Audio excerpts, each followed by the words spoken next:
so serious that he cannot be quite well. Your guardian enjoys his best of health, and his gravity of demeanor is to be especially commended in one so competitively young as he is. Oh, I don't know him with a higher sense of duty and responsibility. I suppose that is why he often looks a little bored when we three are together. Certainly. I'm surprised at you. Mr. Worthing has many troubles in his life. I feel merriment and triviality would be out of place in his conversation. You must remember his constant anxiety about that unfortunate young man, his brother. I do wish Uncle Jack would allow that unfortunate young man, his brother, to come down here sometimes. We might have a good influence over him, Miss Prism. I am sure you certainly would. You know German and geology, things of that kind influence a man very much. I doubt that even I could have any effect on a character that, according to his own brother's admission, is irretrievably weak and vacillating. Put away your diary, Cecily. I do not see why you should keep a diary at all. I keep a diary in order that I might enter the wonderful secrets of my life. If I didn't write them down, I would probably forget all about them. Memory, my dear Cecily. The diary we all carry about with us. Yes. It chronicles the things that have never happened and couldn't possibly have happened. I believe that memory is responsible for nearly all 3-volume novels. Do not speak slightly of 3-volume novels, Cecily. I wrote one myself in earlier days. Oh, did you really, Miss Prism? How wonderfully clever you are. I hope it did not end happily. I can't stand novels that end happily. They depress me so much. The good ended happily and the bad unhappily. That is what fiction means. I suppose so, but it seems awfully unfair. And was your novel ever published? Alas, no. The manuscript was unfortunately abandoned. I use the word in the sense of lost or mislaid. And to your work, child, these speculations are profitless. But I see dear Dr. Chaucerville coming up through the garden. Dr. Chaucerville, oh, this is indeed a pleasure. And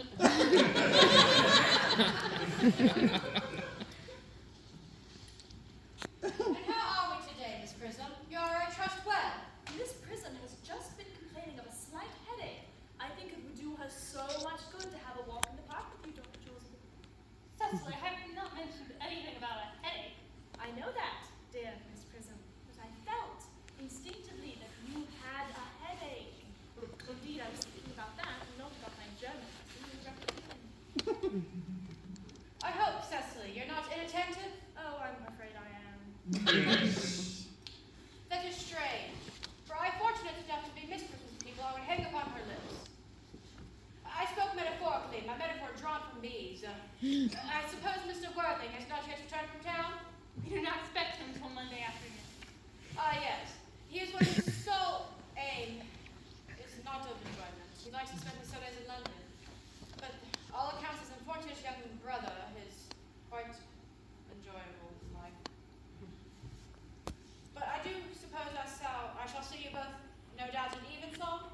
I think, dear doctor, I will take a stroll with you. I find I have a headache after all, and a walk might do some good.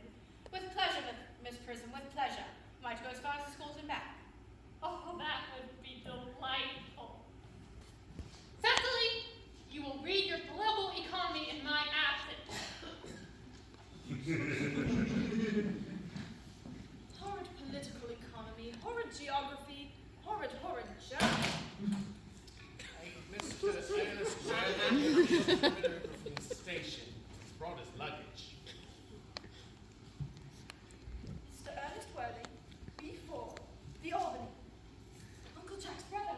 Did you tell him that Mr. Worthing was in town? Yes, miss. He seemed rather disappointed. I mentioned that you and Miss Prism were in the garden. He seemed very excited to talk to you privately. Oh, well, you had better tell Mr. Ernest Worthing to come out here then, and talk to the housekeeper about a room for him. Yes, miss. I've never met any really wicked person before. I'm so afraid he will look just like everyone else. He does. You are my cousin Cecily, I'm sure. I'm your cousin Cecily. You, I see from your card, are my cousin Ernest. My wicked cousin Ernest. not really wicked. You mustn't think that I'm wicked, Cecily. Well, if you are not, then you've certainly been deceiving us all in a very inexcusable manner. I hope you've not been leading a double life, pretending to be wicked and being really good all the time. That would be hypocrisy. Well, I have been rather reckless. I'm glad to hear it. In fact, now that you mention the subject, I've been very bad in my own small way. I don't think you should be so proud of that, though I am sure it must have been very pleasant. It is much pleasanter being here with you. I don't see how you can be here at all. Uncle Jack won't be back till Monday afternoon. Oh, that is a great disappointment. I'm obliged to go up by the first train on Monday morning. I have a business appointment that I'm anxious to miss. Anywhere but in London? No, the appointment is in London. Still, I think you'd better wait till Uncle Jack arrives. I know he wants to speak to you about your emigrating. About my what? You're emigrating. Uncle Jack is sending you to Australia.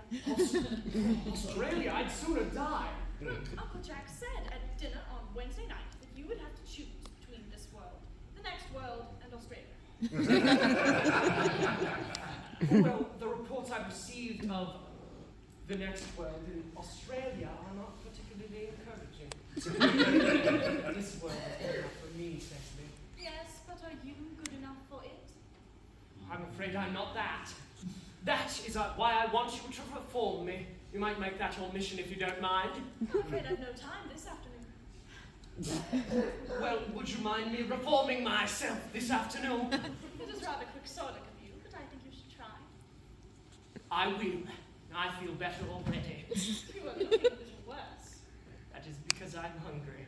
How thoughtless of me. I should have remembered that when one is going to lead an entirely new life, one requires regular and wholesome meals. Would you like to come in?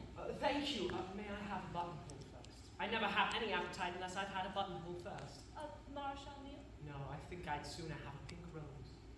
Why? Because you are like a pink rose, Cecily. Oh, I don't think it can be right for you to speak to me that way. Miss Prism never says such things to me. Well, then Miss Prism is a short-sighted old lady. You are the prettiest girl I ever saw. Miss Prism says that all good looks are a snare. They are a snare that any sensible man would like to be caught in. Oh, I don't think I would care to catch a sensible man. I should know what to talk to him about. You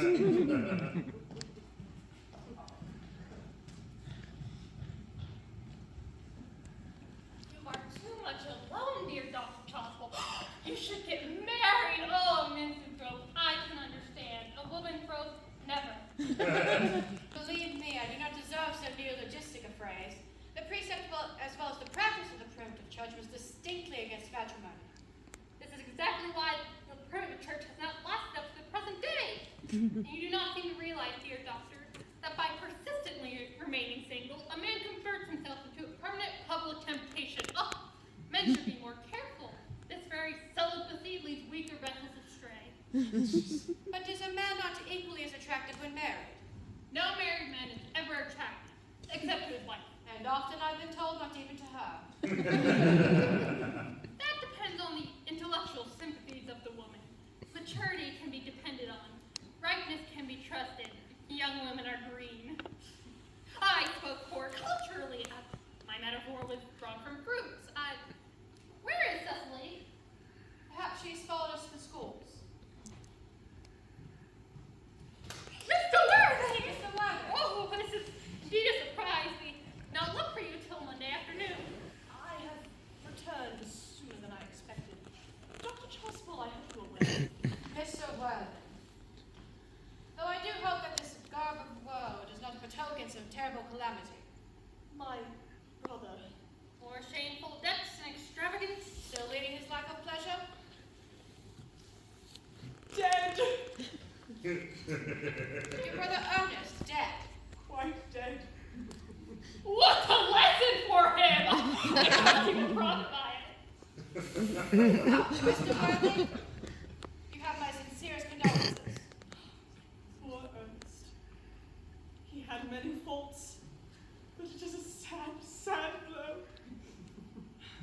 Were you with him at the end? No, he died abroad, in Paris in fact. I had a telegram last night from the manager of the Grand Hotel. Was his cause of death mentioned? A severe chill As a man sows, so shall he reap. Charity, Miss Prism, charity. None of us are perfect. Will the interment take place here? He seemed to have expressed a desire to be buried in Paris. In Paris? I fear that points to no serious state of mind the last. But you do hope I'll make some slight allusion to this terrible domestic affliction next Sunday? My sermon on the meaning of the manna in the wilderness can be adapted to almost any situation, joyful or, as in the present case, distressing. I've preached it at harvest celebrations, christenings, celebrations. That reminds me, Dr. Trustful, you mentioned christenings. I suppose you know how to christen all right. I mean, of course, you are continually christening, aren't you? It is, I regret to say, one of the rector's most constant duties in this parish. I have often spoken to the poorer classes on the subject, but they don't seem to know what thrift is. But is there any particular infant in whom you're interested, Mr. Worthing? Your brother was unmarried, I believe. Oh, yes. People who live entirely for pleasure usually are. It is not for any child. It is not for any child, dear doctor. I am very fond of children. No, the fact is, I would like to be christened myself this afternoon, if you have nothing better to do. But surely you've been christened already? I don't remember anything about it. But have you any grave doubts on the subject? I certainly intend to have. You need have no apprehensions. A little sprinkling solstice is required. At what time do you wish the ceremony to take place? Oh, I might trot round about 5, if that should suit you. Perfectly, perfectly. I have 2 similar cases to perform around that time, a case of twins. Oh, I don't really see much fun in being christened along with other babies. It would be childish. Would 5:30 do? Admirably, admirably. And now, Mr. Worthing, I shall no longer intrude into a house of sorrow. I merely beg you not to be too bowed down by grief. What seems to us bitter trials are often blessings in disguise. This seems to me a blessing of extremely obvious kind. Uncle Jack! Oh, I am pleased to see you back. But what horrid clothes you have got on. You better change them. Cecily! My child, my child. Uncle Jack, do look happy. I've got such a surprise for you. Who do you think is in the dining room? Your brother. Who? Ernest. He arrived about half an hour ago. What nonsense! I haven't got a brother. Oh, don't say that. He is still your brother. You couldn't be so heartless as to disown him. I'll tell him to come out, and you will shake hands with him, won't you, Uncle Jack?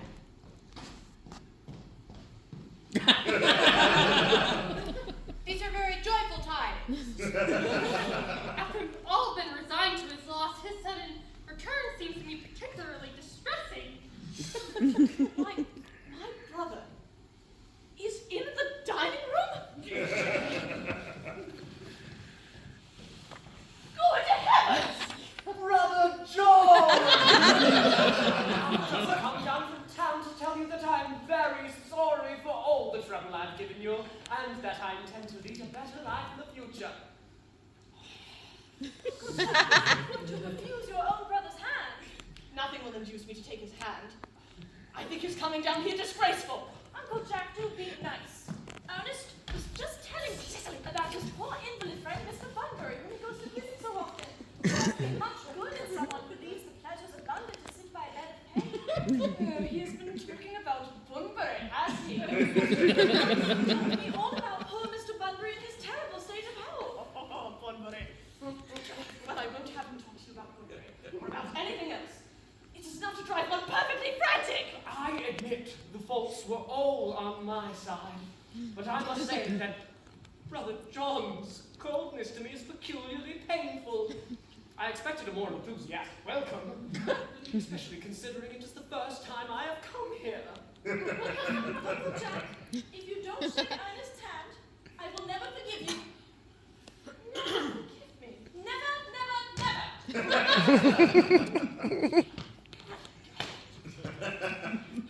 Well, this is the last time I shall ever do it. It's a pleasure, is it not, to see such perfect reconciliation. I do believe we shall let the 2 brothers alone.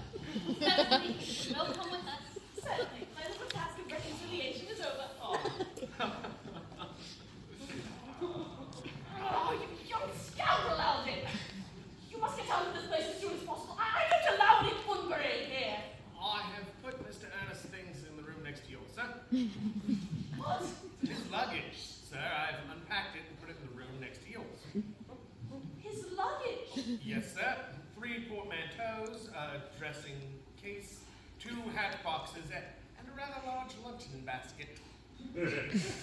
I'm afraid I can't stay for more than a week this time. Merriman, order the dog cart at once. Mr. Earnest has been suddenly called back to town. Yes, sir. What a fearful lie you are, Jack. I've not been called back to town at all. Your duty as a gentleman calls you back. My duty as a gentleman has never interfered in my pleasures in the smallest degree. I can quite understand that. Well, Cecily is a darling. You are not to talk of Miss Cardew like that. I don't like it! Well, I don't like your clothes. They're perfectly ridiculous in them. It's perfectly childish to be deep in mourning for a man who is actually staying a whole week with you in your own house as a guest. I call it grotesque. You're certainly not staying with me for a whole week. You've got to leave. Well, I can't leave you so long as you are in mourning. Be most unfriendly. You would stay with me, I suppose. I should think it very unfriendly if you didn't. Well, will you go if I change my clothes? Yes, if you're not too long. I've never seen anybody take so long to dress with such little result. At any rate, that's better than being always as overdressed as you are. Oh, if occasionally I'm a tad bit overdressed, I make up for it by always being immensely overeducated. Your vanity is ridiculous. Your conduct an outrage. And your presence in my garden utterly absurd. Oh, yes. I hope you will have a pleasant journey back to town. This bunburying, as you call it, has not been a great success with you. Oh, I think it has been a great success. And I'm in love with Cecily, and that is everything. Oh, but I must see her before I go. And make arrangements for another Bunbury. Ah, there she is. Oh, I merely came back to water the roses. I thought you were with Uncle Jack. He's gone to alter the dog cart for me. Is he going to take you for a nice drive? No, he's got to send me away. Then have we got to part? I'm afraid so. It's a very painful parting. It is always very painful to part from people who one has known for a comparatively short time. Even a momentary separation from anyone to whom one has just been introduced is almost unbearable. Thank you. The dog cart is at the door, sir. It can wait, Merriman, for 5 minutes. Yes, miss. Cecily, I hope I shall not offend you if I state quite frankly and openly that you seem to me to be in every way the visible personification of absolute perfection. I think your frankness does you great credit, Ernest. If you will allow me, I will copy your remarks into my diary. Do you really keep a diary? I'd give anything to read it, may I? Oh, no. Just merely a young girl's record of her own thoughts and impressions, and consequently meant for publication. When it appears in volume form, I hope you will order a copy. But do go on. I delight in taking down from dictation. I have reached absolute perfection. Do go on. I'm quite ready for more. Oh, don't cough, Ernest. When one is dictating, one should speak clearly and not cough. Besides, I don't know how to spell cough. Cecily, ever since I first looked upon your wonderful and incomparable beauty, I dared to love you wildly, passionately, devotedly, hopelessly. I don't think you should tell me that you love me wildly, passionately, devotedly, hopelessly. Hopelessly doesn't seem to make much sense, does it? Cecily. The dog cart is at the door, Tell sir. it to come round next week at the same hour. Yes, sir. Uncle Jack would be very much annoyed if he knew you were staying on till next week at the same hour. I don't care about Jack. I don't care about anybody in the world but you. You will marry me, won't you, Cecily? Oh, you silly boy, of course. Why, we've been engaged for the last 3 months. For the last 3 months. Yes, it will be exactly 3 months on Thursday. But how did we become engaged? Well, ever since Uncle Jack first confessed to us that he had a younger brother who was very wicked and bad, you of course have formed the chief topic of conversation between myself and Miss Prism. And of course, a man who is much talked about is always very attractive. I must say it was foolish of me, but I fell in love with you, Ernest. Darling. And when was the engagement actually settled? On the 14th of February last. Worn out by your entire ignorance of my existence, I determined to end the matter one way or the other. and after a long struggle with myself, I accepted you under one of the dear old trees over there. The next day, I bought this ring in your name, and this bangle with the true lover's knot that I promised you I would always wear. Did I buy you this? It's very pretty, isn't it? Yes, you've wonderfully good taste, Ernest. It's the excuse I've always given for your leading such a bad life. And here is where I keep all of your dear letters. Oh, my letters, but my own Cecily, I never wrote you any letters. You need hardly remind me of that, Ernest. I remember only too well that I was forced to write your letters for you. I always wrote 3 times a week, and sometimes oftener.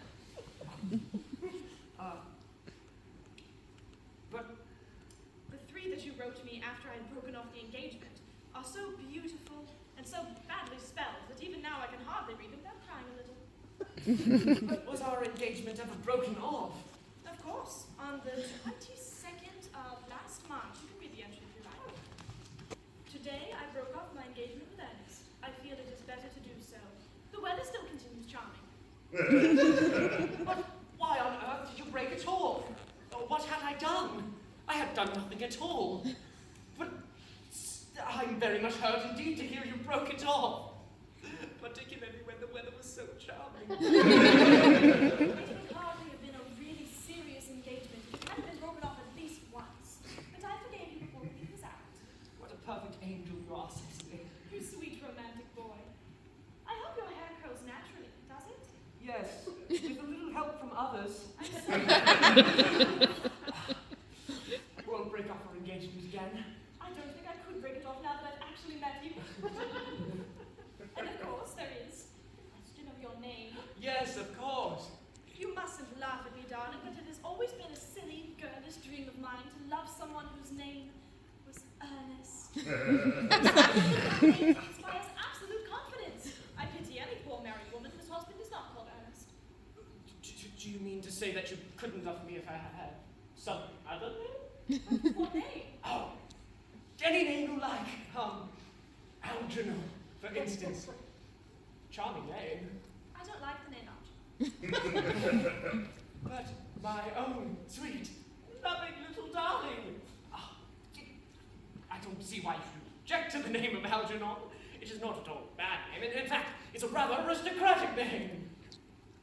But seriously, Cecily, if my name was Algie, couldn't you love me?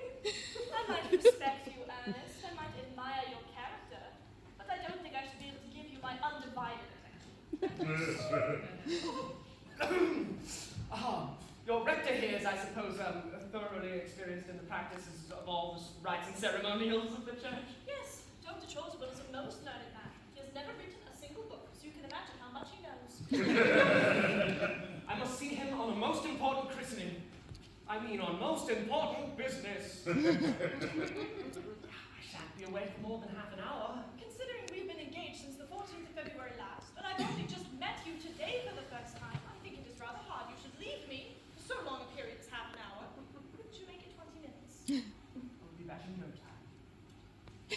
What an impetuous boy he is. I like his hair so much. Let's enter his proposal into my diary. Hey, Miss Fairfax has just called to see Mr. Worthing on very important business, Miss Fairfax. Isn't Mr. Worthing in his library? No, Mr. Worthing went off towards the rectory some time ago, miss. Well, you'd better tell Miss Fairfax to come out here. Uncle Jack is sure to be back soon. And Yes, miss. Miss Fairfax, I suppose one of the many good elderly women associated with Uncle Jack in his philanthropic work in London. I don't quite like women who are interested in philanthropic work. I think it is so forward on them. Miss Fairfax. Oh, please allow me to introduce myself to you. My name is Cecily Cardew. Cecily Cardew? What a sweet name. I like you more than I can say. I know we are going to be great friends. How nice of you to like me so much after we've known each other a comparatively short time. Won't you please sit down? I may call you Cecily, may I not? If you wish. And you will always call me Gwendolyn, won't you? Of course. Then it is all quite settled then? I hope so.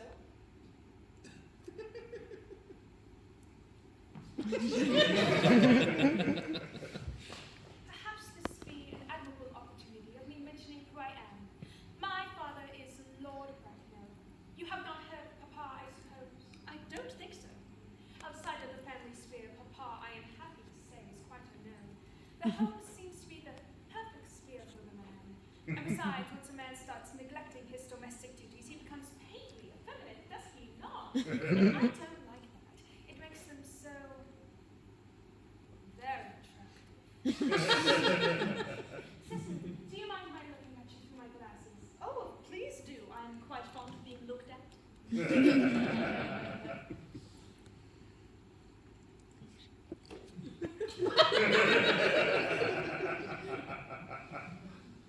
You are here on a short visit, I suppose. Oh no, I live here.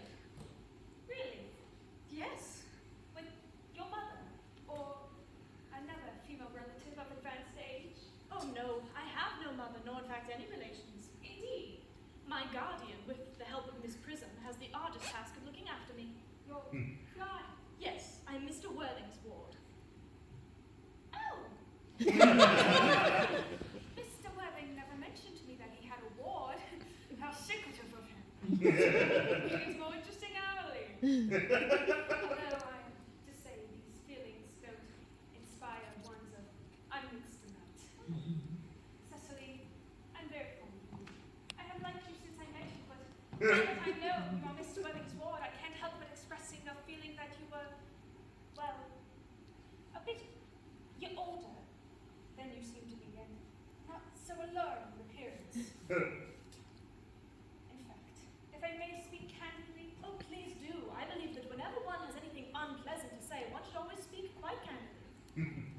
well, to speak with perfect candor, Cecily, I wish you were fully 42 and more than usually plain for your age. Ernest has a strong, upright nature, but even men with the most moral of characters are susceptible to the entrancing charms of others. I beg your pardon, Gwendolyn. Did you say Ernest? Yes. Oh, it is not Mr. Ernest Worthing who is my guardian. It's his brother, his elder brother.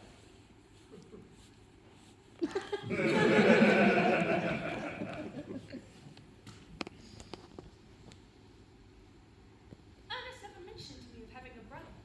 Oh, I am sorry to say they have not been on good terms for a very long time.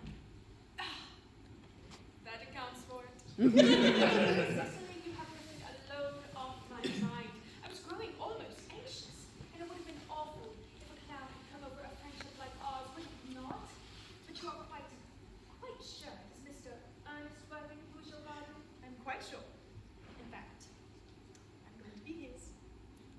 I beg your pardon. I see no reason why I should keep it a secret from you, dear Gwendolyn. Our little county newspaper is sure to chronicle the fact next week. Mr. Ernest Worthing and I are engaged to be married.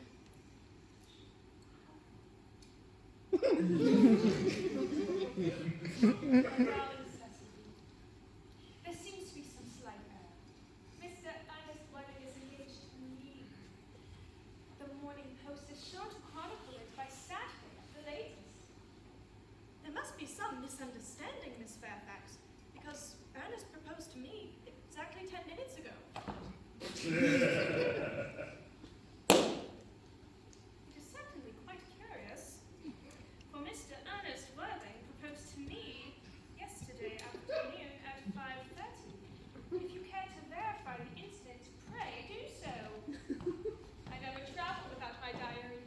I always think someone should have something sensational to read on the train. I am so sorry, dear Cecily, if it comes to any disappointment to you, but I'm afraid I have the prior claim.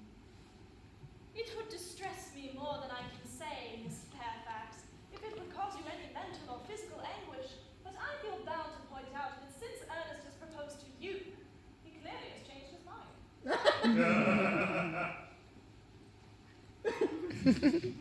If the poor fellow has found himself in a foolish promise, I consider it my duty to rescue him at once and with a firm hand. Whatever unfortunate entanglement my dear boy has got himself into, I will never reproach him with it after we are married. Do you refer to me, Miss Cardew, as an entanglement? How presumptuous!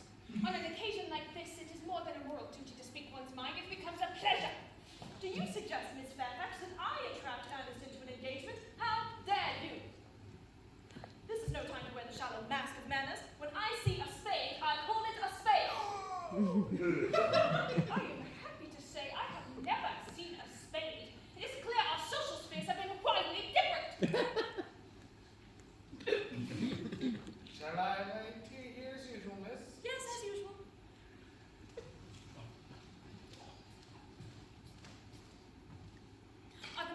folks in the vicinity, Miss Cardew? A great many, Miss Fairfax. In fact, from one of the hills quite close, one can see as many as 5 counties. 5 counties? I don't think I should like that. I hate crowds. You hate crowds. I suppose that is why you live in London?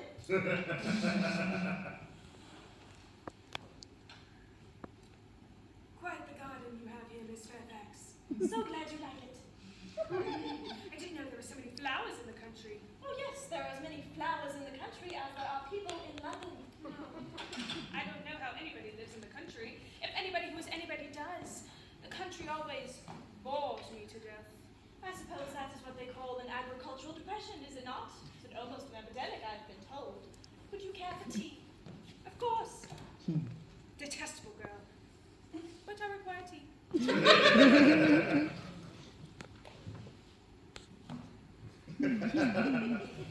you care for sugar? No, thank you.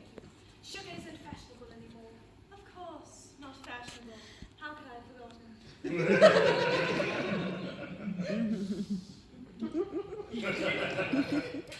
Would you like cake or bread and butter?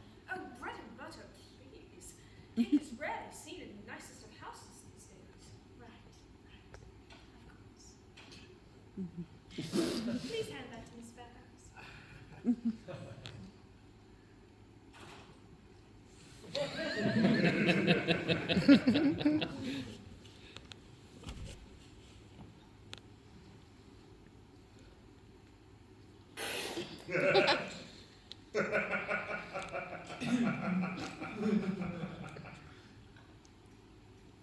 You have put sugar in my tea, and I asked for bread and butter.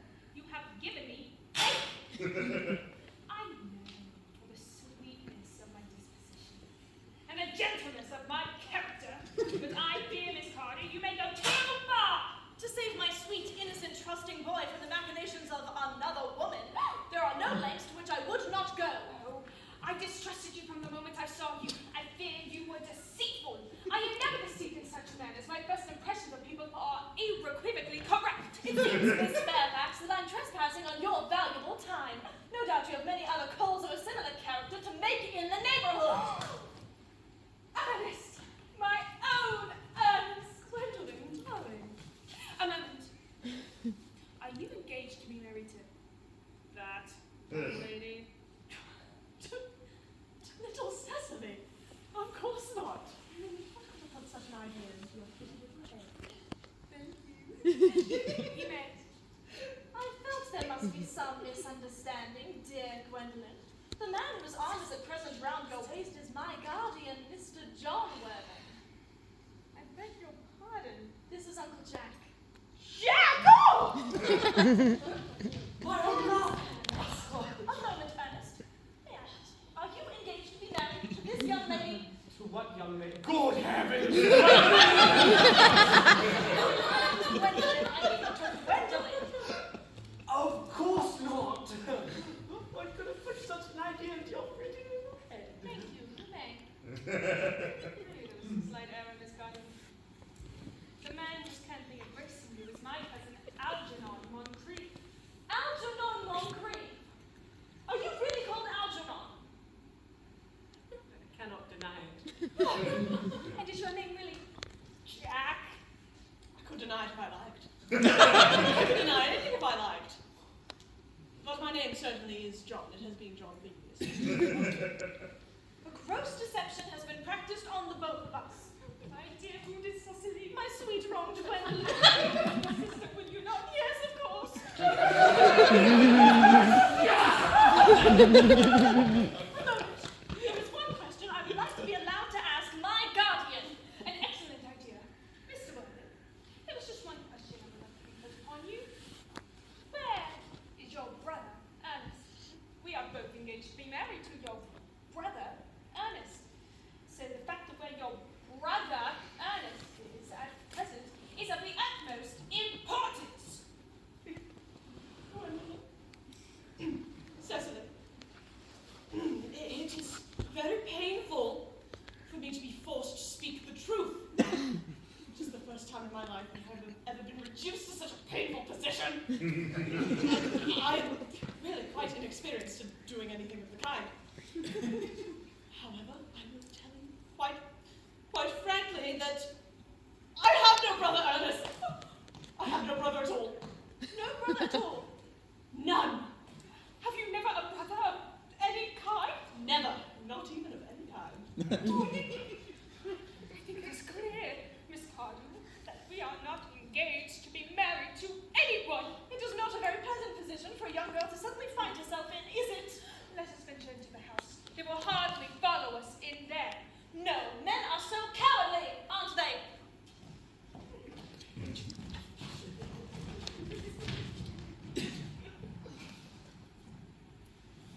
Ghastly state of things is what you would call bunburying, I suppose. Yes, and a most wonderful Bunbury it is too. The most wonderful Bunbury I've ever had in my life. You've no right to bunbury here. Oh, that is absurd. One has a right to Bunbury wherever one chooses. Every serious Bunburyist knows that. Serious bunburyist, good heavens! Well, one must be serious about something. Whatever you're serious about, I haven't the smallest idea. You have such an absolutely trivial nature. Well, the only small satisfaction I can get out of this wretched business is that your friend Bunbury is quite exploded. You won't be able to run down to the country quite so often as you used to, dear Algy. Your brother is a little off colour, isn't he, dear Jack? You won't be able to disappear to London quite so frequently as your wicked custom was. As for your conduct toward Miss Cardinal, I must say that taking a sweet, simple, innocent girl like that is quite inexcusable. To say nothing of the fact that she is my ward. I can see no possible defence for your deceiving a brilliant, clever, thoroughly experienced young lady such as Miss Fairfax, to say nothing of the fact that she is my cousin. I want to be engaged to Gwendolyn, that is all. I love her. I wanted to be engaged to Cecily, and I adore her. But there's certainly no chance of your ever marrying Miss Cardinal. I can see very little likelihood of you and Miss Fairfax being united. That is no business of yours. If it was by business, I wouldn't talk about it. Ungentlemanly to talk about one's business.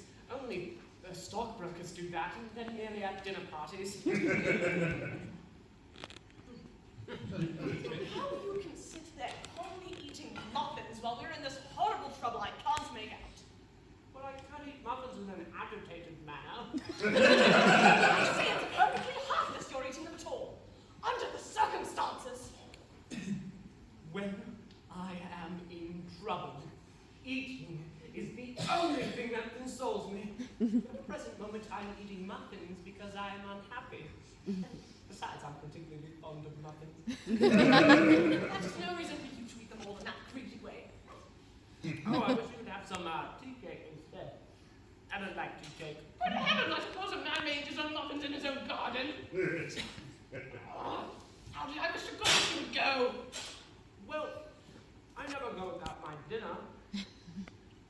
Besides, I've made arrangements with Dr. Chosley to be christened at 5:45 under the name of Earnest. Oh, my dear fellow, the sooner you give up that nonsense, the better. I made arrangements this morning with Dr. Chosley to be christened myself at 5:30, and I, naturally, will take the name of Earnest. Gwendolyn would wish it. We can't both be christened Earnest. Besides, I have a right to be christened. There's no evidence that I've ever been christened at all by anybody. It's entirely different in your case. You have been christened already. Quite so. So I know my constitution can stand it. If you're never venturing on it before, I'd say it's very reckless venturing on it now. You can hardly have forgotten that someone very closely connected to you was very nearly carried off in Paris by a severe chill. Yes, but you said yourself a severe chill wasn't hereditary. I know, but I dare say it is now. Nonsense! You're always talking nonsense! Jack, you had the muffins again. I wish you wouldn't. There are only 2 left. Oh, Algy, I've already told you to go! I don't want you here!